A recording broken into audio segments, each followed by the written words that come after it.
नमस्कार, अपना उत्तराखंड देख रहे हैं आप। मैं हूं आपके साथ दीपिका सिंघल। देहरादून से खबर का रुख कर लेते हैं। सीएम त्रिवेंद्र सिंह रावत के आज के कई कार्यक्रम है, उसकी जानकारी आपको दे देते हैं। काठगोदाम सर्किट हाउस में अधिकारियों के साथ समीक्षा बैठक करेंगे मुख्यमंत्री त्रिवेंद्र सिंह रावत। तो बता दें कि उत्तराखंड मुक्त विश्वविद्यालय का लोकार्पण मुख्यमंत्री के द्वारा किया जाएगा। हल्द्वानी में प्रशासनिक भवन का लोकार्पण भी करेंगे मुख्यमंत्री त्रिवेंद्र सिंह रावत। आज मुख्यमंत्री के तमाम कार्यक्रम जिसकी जानकारी आपको दे रहे हैं। बता दें दोपहर 12:35 पर हल्द्वानी में प्रेस कॉन्फ्रेंस भी करेंगे मुख्यमंत्री त्रिवेंद्र सिंह रावत। दोपहर 1:15 पर हल्द्वानी से देहरादून के लिए प्रस्थान करेंगे मुख्यमंत्री। पौड़ी में स्थापित डिजिटल लाइब्रेरी का वर्चुअली उद्घाटन भी करेंगे मुख्यमंत्री त्रिवेंद्र सिंह रावत। वहीं शाम 4:15 पर सचिवालय में पौड़ी और टिहरी जिले की विधानसभाओं में मुख्यमंत्री घोषणाओं की समीक्षा करेंगे और इस दौरान सीएम मुक्त विश्वविद्यालय परिसर में कुलपति आवास, विज्ञान भवन, अतिथि गृह, बहुउद्देशीय भवन और कर्मचारी आवास का शिलान्यास भी करेंगे मुख्यमंत्री त्रिवेंद्र सिंह रावत। आज मुख्यमंत्री के तमाम कार्यक्रम, प्रेस कॉन्फ्रेंस की जाएगी, समीक्षा बैठक भी की जाएगी, क्योंकि जिन जिन जिलों में घोषणाएं की गई थी उन घोषणाओं की समीक्षा मुख्यमंत्री त्रिवेंद्र सिंह रावत करेंगे।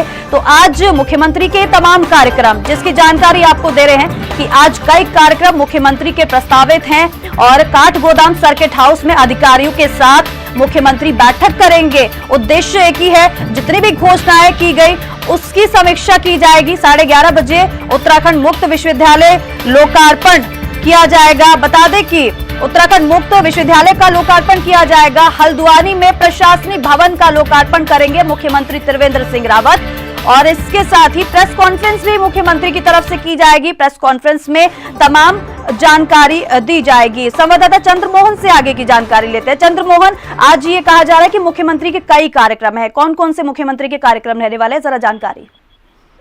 जी बिल्कुल, देखिए कल शाम को 4 बजे सीएम त्रिवेंद्र सिंह रावत 2 दिवसीय नैनीताल दौरे के लिए निकले थे और आज उनका जो 2 दिवसीय दौरा है उसका दूसरा दिन है। आज फिलहाल सुबह 10 बजे काठगोदाम का जो सर्किट हाउस है, जहां रात्रि विश्राम भी सीएम त्रिवेंद्र सिंह रावत ने किया था, उसी सर्किट हाउस में 10 बजे जो जिला स्तर के अधिकारी हैं उनके साथ सीएम त्रिवेंद्र सिंह रावत एक समीक्षा बैठक कर रहे हैं। हर जितने भी प्रदेश के जिले हैं, 13 जिले, उन सभी जिलों में एक एक करके सीएम के दौरे प्रस्तावित हैं। पिछले दिनों गढ़वाल मंडल के जो जिले हैं उनमें दौरा किया था और अब वो कुमाऊं पर पहुंचे हैं। तो उनका दौरा जो है आगे भी इसी तरह जारी रहेगा। सभी जिलों में वो जाएंगे और फिलहाल जो बैठकें हैं, जो उनके दौरे के कार्यक्रम हैं, वो लगभग सभी जिलों में एक जैसे हैं। एक बैठक वो जरूर जिला स्तर के अधिकारियों के साथ करते हैं और अपने जो कार्यकर्ता हैं जिले के, उनके साथ भी हर जिले में जब भी उनका दौरा लगता है तो उनके साथ संवाद करते हैं। उसी तरह आज एक बैठक काठगोदाम के सर्किट हाउस में चल रही है जिसमें जिला स्तर के अधिकारी मौजूद हैं। इसके बाद वो हल्द्वानी जाएंगे। हल्द्वानी में जो उत्तराखंड मुक्त विश्वविद्यालय है वहां पे प्रशासनिक भवन का निर्माण किया गया है, तो उसका लोकार्पण सीएम त्रिवेंद्र सिंह रावत करेंगे। इसके अलावा मुक्त विश्वविद्यालय परिसर में ही पूरा जो इंफ्रास्ट्रक्चर है वो तैयार किया जाएगा, उसका निर्माण किया जाएगा। इसमें कुलपति आवास बनाया जाएगा, विज्ञान भवन बनाया जाएगा, अतिथि गृह और बहुउद्देशीय बिल्डिंग्स जो कई तरह के कामों में आगे विश्वविद्यालय को काम आएंगी, तो उनका शिलान्यास भी मुख्यमंत्री आज करेंगे इसके बाद। और 12:30 बजे प्रेस कॉन्फ्रेंस हल्द्वानी में वो संबोधित करेंगे। उसके बाद करीब 1:15 बजे वो हल्द्वानी से देहरादून के लिए रवाना होंगे और यहाँ पर क्योंकि उनको जो जिले हैं, 9 जिलों में 37 जो विधानसभाएं हैं उनको समीक्षा करनी है, वो प्रस्तावित है। तो शाम को 4 बजे एक छोटा सा कार्यक्रम और सचिवालय में होगा, जो पौड़ी यमकेश्वर पौड़ी में जो डिजिटल लाइब्रेरी है उसका वो वर्चुअली उद्घाटन करेंगे सचिवालय से ही। उसके बाद 4:15 बजे अपनी जो समीक्षा बैठक है, जिलों की जो विधानसभाएं हैं वो बैठक सीएम त्रिवेंद्र सिंह रावत करेंगे। 4:15 बजे सचिवालय में ये बैठक शुरू होगी और आज 2 जिले बचे हैं, बाकी जो 7 जिले हैं उनकी समीक्षा सीएम त्रिवेंद्र सिंह रावत कर चुके हैं। केवल पौड़ी और टिहरी जिला जो प्रस्तावित था उनकी जो विधानसभाएं हैं उनकी समीक्षा आज की जाएगी। जो मुख्यमंत्री ने घोषणाएं की थी वहां पे उन पर क्या प्रगति रिपोर्ट है उसकी समीक्षा सीएम त्रिवेंद्र सिंह रावत करेंगे। 13 जिलों में से 9 जिले जो है प्रस्तावित किए गए हैं समीक्षा के लिए। 4 जिलों को अभी छोड़ा गया है क्योंकि देहरादून, हरिद्वार, इनमें सबसे ज्यादा विधानसभाएं हैं, तो इनको बाद में फिर किया जाएगा। ये आज सीएम त्रिवेंद्र सिंह रावत का कार्यक्रम रहने वाला है। जी ठीक है चंद्रमोहन, बने रहिए आप हमारे साथ, आगे भी आपसे अपडेट ले जाएंगे। खबर देहरादून से है। दून में टोल के चलते सफर महंगा होगा, ये जानकारी मिल रही है। देहरादून से गढ़वाल और कुमाऊं के कई रूटों का सफर महंगा हो जाएगा। देहरादून हरिद्वार हाईवे पर लच्छीवाला में लगा रहा टोल टैक्स, बता दें आपको कि अब टोल महंगा हो जाएगा। लोगों को जाहिर तौर पर इससे परेशानी जरूर होगी और टोल टैक्स लगने के बाद रोडवेज ने किराया बढ़ाने की तैयारी की है। बता दें आपको कि बसों में 14 रुपए प्रति सवारी तक बढ़ सकता है किराया। यात्री किराए में बढ़ोतरी जल्द करने की तैयारी में रोडवेज नजर आ रही है। अब महंगा हो जाएगा सफर और लोगों को परेशानी होगी जरूर, क्योंकि दून में टोल प्लाजा अब महंगा हो जाएगा। टोल प्लाजा महंगा होगा और जाहिर सी बात है, पैसा रोडवेज से वसूला जाएगा और वही रोडवेज यात्रियों से पैसा वसूलेगी। चंद्रमोहन लगातार हमारे साथ बने हुए। चंद्रमोहन, अब यहाँ पर टोल महंगा हो रहा है, वहीं रोडवेज भी किराया बढ़ा देगा। लोग इसके दौरान बड़ी परेशानी लोगों को हो जाएगी क्योंकि किराया महंगा हो जाएगा। जी बिल्कुल, डोईवाला विधानसभा में जो लच्छीवाला क्षेत्र पड़ता है, वहां पे जो देहरादून हरिद्वार हाईवे है, नेशनल हाईवे है, वहां पे ये टोल टैक्स कल ही शुरू हुआ है और कल जैसे ही वो टोल टैक्स शुरू हुआ उसके बाद ही स्थानीय लोग वहां पहुंच गए और काफी विरोध प्रदर्शन वहां पे देखने को मिला। उत्तराखंड क्रांति दल के कार्यकर्ता भी वहां मौजूद थे, कांग्रेस के कार्यकर्ता भी वहां मौजूद थे और अब ये कहा जा रहा है कि बसों का किराया बढ़ाया जाएगा। 14 रुपए प्रति सवारी तक किराया बढ़ सकता है। तो इससे संभावना है कि जो आंदोलन लोगों का जो प्रदर्शन है वहां पे जब किया जा रहा था, जो टोल टैक्स खुल रहा था, उसके बाद ही लोग वहां एकत्रित हो गए और जो स्थानीय लोग हैं उनके लिए टोल टैक्स फ्री करने की मांग की। और साथ ही अब जो ये बसों का किराया बढ़ने की बात की जा रही है, तो इससे जो आम लोग हैं जो लगातार देहरादून हरिद्वार हाईवे पर ट्रैवल करते हैं, ऐसी बड़ी संख्या में ऐसे लोग हैं जो जॉब के लिए हरिद्वार से देहरादून आते हैं और देहरादून से हरिद्वार जाते हैं और बसों का इस्तेमाल उसमें किया जाता है। तो संभावना है कि इसको लेकर भी जो लोग हैं वो विरोध प्रदर्शन अपना कर सकते हैं, क्योंकि जब जैसे ही टोल टैक्स कल खुला सुबह, उसके बाद कुछ देर बाद ही वहां लोग एकत्रित हो गए और जो स्थानीय प्रशासन है उनको ज्ञापन भी इस बाबत दिया गया कि इसको जो है स्थानीय लोगों के लिए फ्री किया जाए। अब देखने वाली बात होगी कि जो बसों का किराया बढ़ाया गया है, बात हो रही है किराया बढ़ाने की, तो उसको लेकर लोगों का जो यात्री हैं जो रेगुलर तौर पर यात्रा करते हैं, तो उनको वो किस तरह से इसको अपना रुख रखेंगे, ये देखने वाली बात होगी। जी ठीक है चंद्रमोहन, बहुत शुक्रिया इस जानकारी के लिए।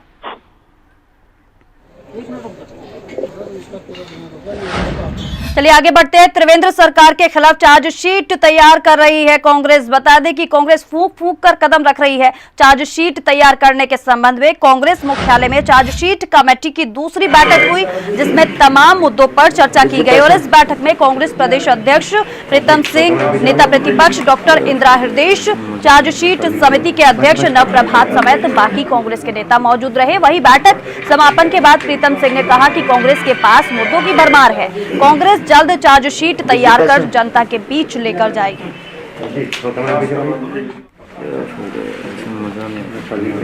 तो मौजूदा सरकार के खिलाफ चार्जशीट की तैयारी कर रही है कांग्रेस। तमाम मुद्दों को लेकर सरकार को घेरने की तैयारी है। आपको ये बता दें कि 4 साल सरकार के पूरे होने वाले हैं, ऐसे में कांग्रेस भी एक्टिव नजर आ रही है। अंकित काला से आगे की जानकारी लेते हैं। अंकित, एक तरफ विधानसभा चुनाव भी आने वाले हैं और दूसरी तरफ ये है कि मौजूदा सरकार को घेरने के लिए कांग्रेस पूरी तरीके से तैयारी कर रही है। जी अंकित, आपको आवाज मिल रही है? आपको मेरी आवाज मिल रही है प्रियंका? जी अंकित, देखिए 2022 का जो विधानसभा चुनाव है, इसी की कांग्रेस तैयारी कर रही है और राज्य सरकार के जो अब तक का करीब 4 साल का जो कार्यकाल है, इसका एक चिट्ठा कांग्रेस पार्टी तैयार कर रही है और इसी की एक वजह से एक कांग्रेस ने चार्जशीट कमेटी का गठन किया है। कल इसकी दूसरी बैठक थी प्रियंका और इसमें जो राज्य के जो विभिन्न मुद्दे हैं, जो जिला और ब्लॉक मुख्यालयों के जो तमाम मुद्दे हैं, उसको इस चार्जशीट में शामिल किया जाएगा।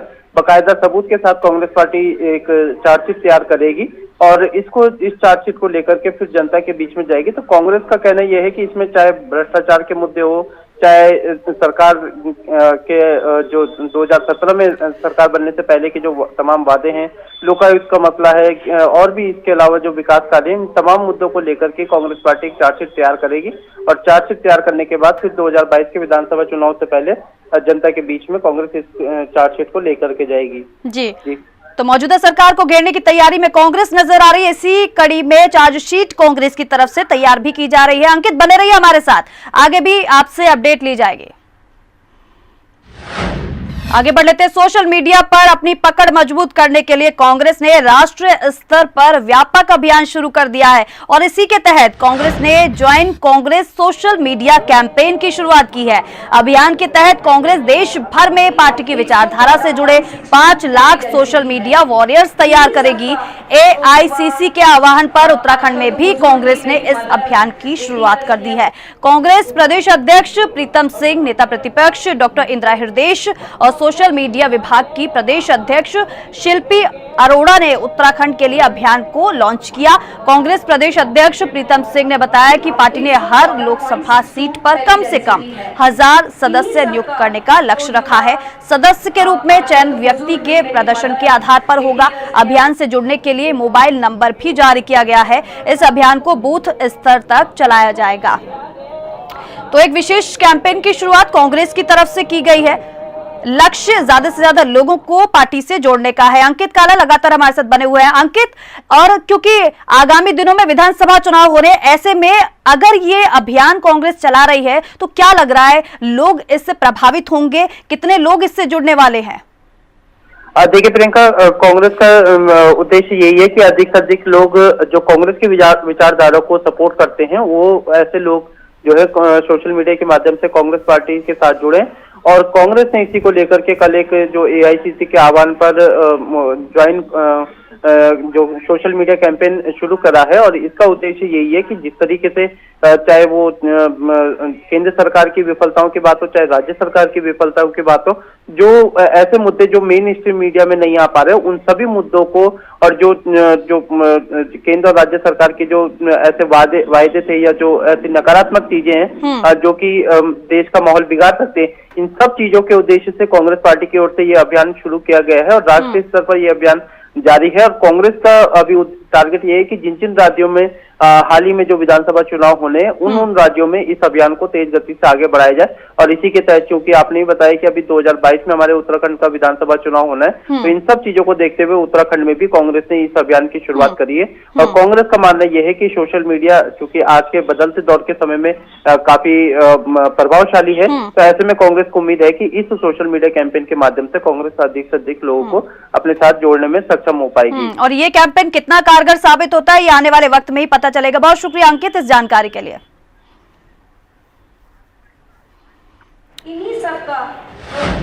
चलिए, इसी बीच एक बड़ी खबर आ रही है, बड़ी जानकारी आपको देने जा रहे हैं। ये बता दें आपको कि सीएम त्रिवेंद्र के नैनीताल दौरे का दूसरा दिन है आज। ये बड़ी जानकारी आपको दे रहे हैं। सीएम त्रिवेंद्र सिंह रावत नैनीताल के दौरे पर है। दौरे का दूसरा दिन है। नैनीताल के अफसरों के साथ सीएम त्रिवेंद्र सिंह रावत बैठक करेंगे। नैनीताल के तमाम अधिकारी आज जिनके साथ मुख्यमंत्री त्रिवेंद्र सिंह रावत बैठक करेंगे। ओपन यूनिवर्सिटी के कार्यक्रम में भी जाएंगे मुख्यमंत्री, क्योंकि कार्यक्रम वहां पर प्रस्तावित है जिसमें शामिल होंगे और यूओयू के कार्यक्रम में भी शिरकत करेंगे मुख्यमंत्री त्रिवेंद्र सिंह रावत।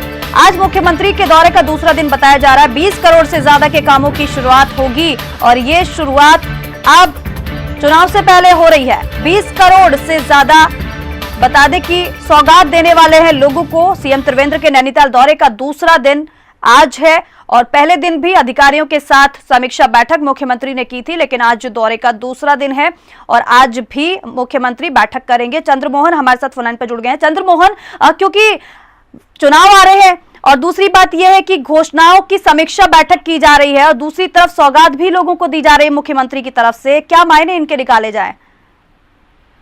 जी बिल्कुल, देखिए चुनाव में लगभग 1 साल का समय बचा है। अगला जो 18 मार्च आएगा उसमें सरकार के 4 साल का जो कार्यकाल है वो पूरा होगा और अब सरकार लगातार जो है चाहे विधानसभाओं में जो मुख्यमंत्री ने घोषणाएं की हैं उसकी बात करें या जिलों में दौरों की बात करें या विभिन्न जो योजनाएं हैं उनके लिए जो पैसा स्वीकृत किया जा रहा है इस समय, हर दिन जो है काफी जो योजनाएं चाहे वो निर्माण कार्य के लिए हो या सुदृढ़ीकरण के लिए हो, सड़कों के डामरीकरण के लिए हो, तमाम चीजों के लिए पैसा अब जारी किया जा रहा है। और सीएम त्रिवेंद्र सिंह रावत भी अब खुद एक्टिव मोड में नजर आ रहे हैं। कल जब उनसे समीक्षा बैठक को लेकर पूछा गया तो उन्होंने साफ तौर पर ये संकेत दिए कि जो हमारी सरकार है इससे पहले कभी भी कोई सरकार ने मुख्यमंत्री घोषणाओं की समीक्षा नहीं की, और ये बताता है कि सरकारों की लापरवाही जनता के प्रति कितनी रहती है। तो निश्चित तौर पर इनका जो सीएम त्रिवेंद्र सिंह रावत की जो समीक्षा बैठकें हैं, इनसे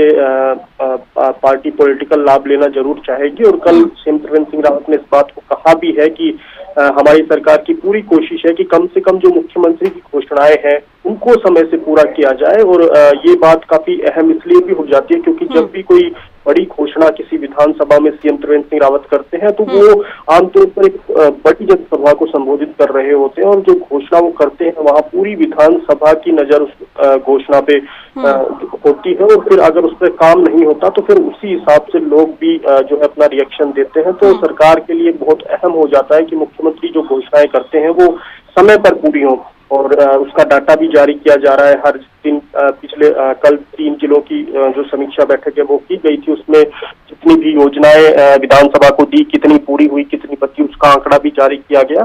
तो पूरी तरह से जो त्रिवेंद्र सरकार है वो अब लग रहा है कहीं ना कहीं एक आश भी है, क्योंकि कांग्रेस इस वक्त मजबूत स्थिति में नहीं है, तो उसका पूरा बेनिफिट एक बार दोबारा से भाजपा सरकार उठाना चाहेगी। और जो मैंडेट 2017 में मिला था उसको दोहराने की कोशिश भाजपा की रहेगी, लेकिन ये इतना आसान भी नहीं रहने वाला है, क्योंकि 2017 में पूरी तरह से मोदी मैजिक प्रभावी रहा था, लेकिन इस बार उसकी जो है संभावना नहीं है। प्रदेश अध्यक्ष भी कह चुके हैं विधायकों से कि आप लोग विधानसभा में काम करिए, अपने दम पर वोट लेकर आइए।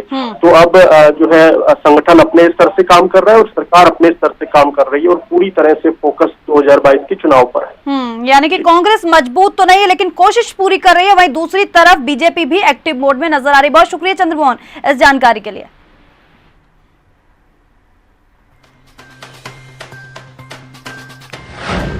और खबर बेरीनाग से है। प्रधानमंत्री ग्रामीण सड़क योजना के तहत रायगढ़सियारी से मुल्की अध्याली मोटर मार्ग का निर्माण बिडकुल कंपनी के जरिए पिछले 1 साल से किया जा रहा है। कई दिनों से ग्रामीणों और विभाग के बीच दूसरे स्थान से सड़क काटी जा रही है और इसी बात को लेकर विवाद भी चल रहा था। विभागीय अधिकारी पुलिस बल के साथ साथ नए स्थान से सड़क काटने को मौके पर पहुंचे तो महिलाओं और स्थानीय ग्रामीणों को इसकी भनक लग गई और वो मौके पर पहुंच गए और जेसीबी दूसरे स्थान से सड़क काटी जा रही जताना शुरू कर दिया।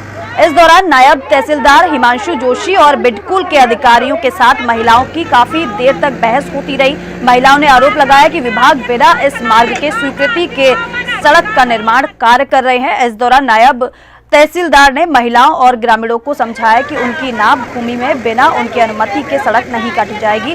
ग्रामीणों को किसी भी प्रकार की परेशानी नहीं आने दी जाएगी।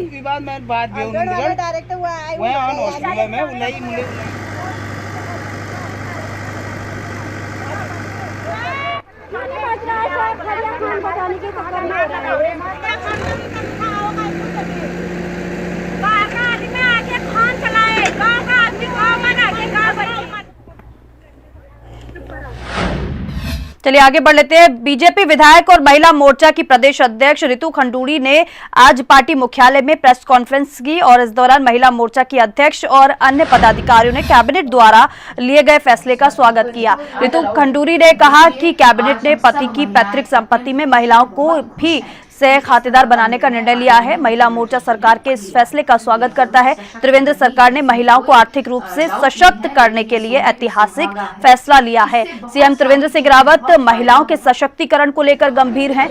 बीजेपी महिला मोर्चा की प्रदेश अध्यक्ष की प्रेस कॉन्फ्रेंस की गई। रितु खंडूड़ी ने प्रेस कॉन्फ्रेंस की। उन्होंने सीएम त्रिवेंद्र के फैसले को लेकर स्वागत योग्य इस फैसले को बताया। सब महिलाएं अत्यंत खुश हैं। बहुत जो फैसला हुआ है हम महिलाओं के लिए ऐतिहासिक है, इसलिए संगठन की तरफ से भारतीय जनता पार्टी की जो महिला मोर्चा हम लोग यहाँ पर आज एकत्रित हुए हैं। एक तो अपनी सरकार को, आदरणीय मुख्यमंत्री श्रीमान त्रिवेंद्र सिंह रावत जी को धन्यवाद करना चाहते हैं कि एक ऐतिहासिक फैसला लिया गया है। आप सब जानते हैं, शायद आपने पढ़ा भी होगा आज, कि पैतृक संपत्ति में पत्नी का अधिकार होगा। जो डिवोर्स्ड हैं या त्यागी गई हैं और वो दोबारा अगर शादी नहीं करती हैं तो उनका भी अधिकार उस संपत्ति, पैतृक संपत्ति पे होगा। साथ ही साथ जो चाइल्डलेस कपल हैं, जिन कपल्स में बच्चा नहीं होता है और अगर पति का देहांत हो जाता है तो पत्नी का अधिकार उनकी संपत्ति पे होगा। तो ये जो कार्यक्रम 2017 से महिला को सशक्त करने का उत्तराखंड सरकार चला रही है, उस जो चल रहा है वो कार्य, उसमें एक जबरदस्त कदम आदरणीय मुख्यमंत्री जी ने लिया है।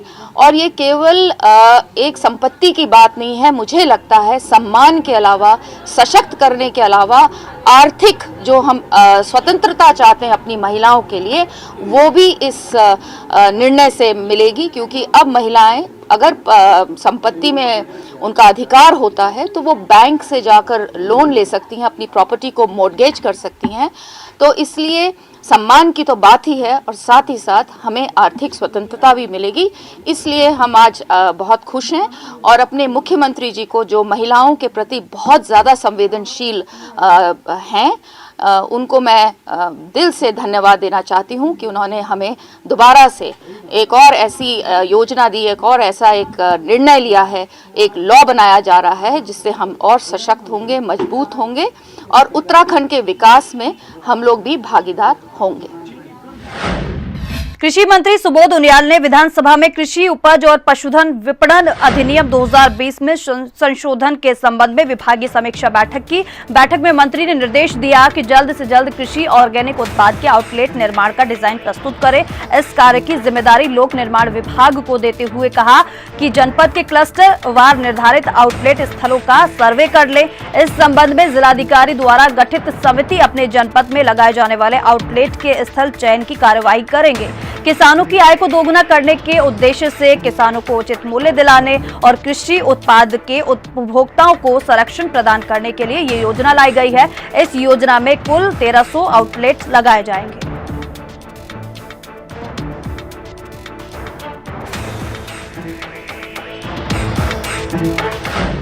वहीं पौड़ी बिताई मोटर मार्ग के डामरीकरण की मांग 2013 से इस सड़क से लाभान्वित होने वाले दर्जनों गांव लंबे समय से कर रहे हैं, लेकिन 5 साल से ज्यादा का समय बीत गया है, लेकिन मांग पूरी नहीं हुई है। इस मोटर मार्ग का डामरीकरण अब तक नहीं हो पाया है, जिस वजह से इस मोटर मार्ग से लाभान्वित होने वाले दर्जनों गांव के ग्रामीण लोक निर्माण विभाग पौड़ी के दफ्तर पहुंच गए और वहां अधिशासी अभियंता का घेराव किया। ग्राम प्रधान ने कहा कि हर दिन सैकड़ों की संख्या में ग्रामीण इस सड़क से होते हुए पौड़ी पहुंचते हैं, लेकिन मोटर मार्ग की हालत इतनी खराब है कि इसमें गाड़ी तो छोड़िए, पैदल चलना भी दुश्वार है। अब उन्होंने लोक निर्माण विभाग पौड़ी को साफ चेतावनी दी है कि अगर जल्द ही 1 सप्ताह के अंदर मोटर मार्ग का डामरीकरण नहीं किया जाता है तो सभी ग्रामीण उग्र आंदोलन को विवश हो जाएंगे।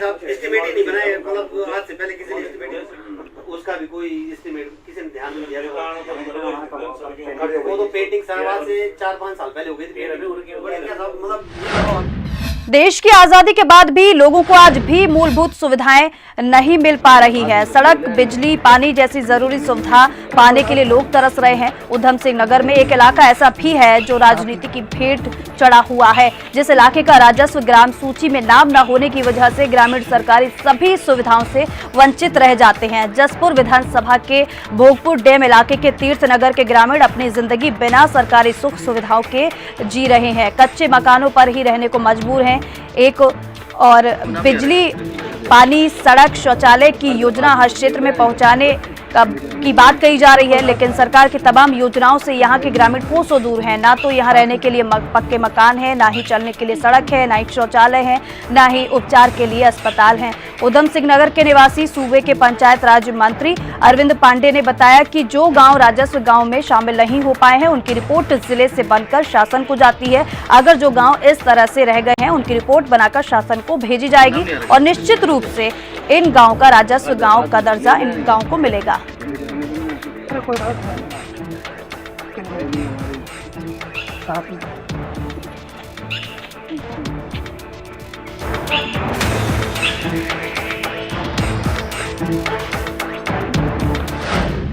और चले इसी के साथ अपना उत्तराखंड में बस इतना ही, लेकिन खबरों की और भी ज्यादा जानकारी के लिए आप www.hindikhabar.com पर विजिट भी कर सकते हैं।